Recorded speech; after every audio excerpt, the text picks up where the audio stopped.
तुम क्षय रोग से ग्रस्त हो जाए, तुम्हारा ये जो सौंदर्य का अभिमान है ये सब निर्गमित हो जाए, तुम्हारा शरीर गलने लगे, तुम्हें क्षय रोग हो जाए, ऐसा श्राप दक्षिणे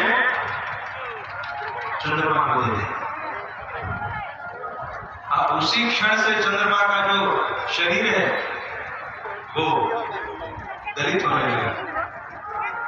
बेटियां भी दौड़ी दौड़ी आई, बोले पिताजी हमने ये कहने के लिए थोड़ी शिकायत की। अरे भाई हमने तो ये कहा था कि थोड़ा बड़ा क्रोध कर लेना, आपने वैसा श्राप दे दिया, इनको क्षय रोग हो गया, अब होगा क्या? चंद्रमा को क्षय रोग हो गया। जब चंद्रमा को क्षय रोग हुआ, चंद्रमा ब्रह्मा जी के पास में है और सारे देवता ब्रह्मा जी के पास में है। ब्रह्मा जी ने कहा अब इससे बचने का एक ही उपाय है, शिव की आराधना, भगवान शंकर की उपासना, इसी से तुम इस क्षय से बच सकते हो।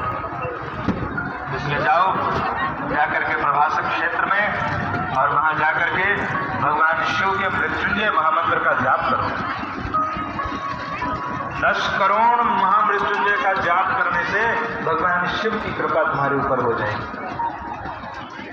चंद्रमा वहां से सीधे प्रभास क्षेत्र में आए हैं, पार्थिव शिवलिंग बनाया है, पार्थिव शिवलिंग निर्माण करके उन्होंने 10 करोड़ महामृत्युंजय का जाप किया और 10 करोड़ महामृत्युंजय जाप करने से साक्षात भगवान सदाशिव उनके सामने प्रकट हो गए हैं।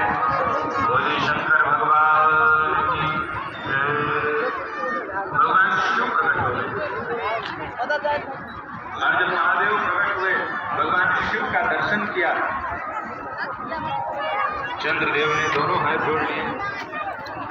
भोले बाबा ने कहा हे चंद्रदेव मैं तुमसे प्रसन्न हूँ, मैं तुम्हारी साधना से तुम्हारी तपस्या से प्रसन्न हूँ, क्योंकि मैं तप के ही अधीन हूँ, आपसे ही मैं प्रसन्न होता हूँ। बहुत कठोर लग गया है, तुम्हारी तप से मैं प्रसन्न हूँ।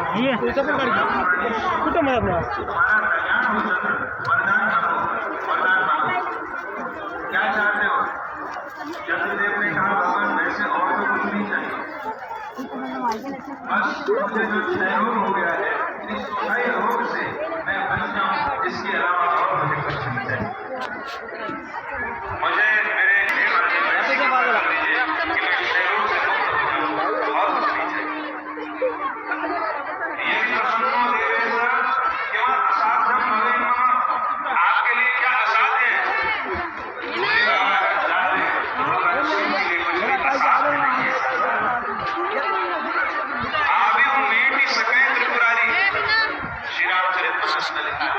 यदि भगवान शिव चाह रहे हैं तो भाभी को भी भेज सकते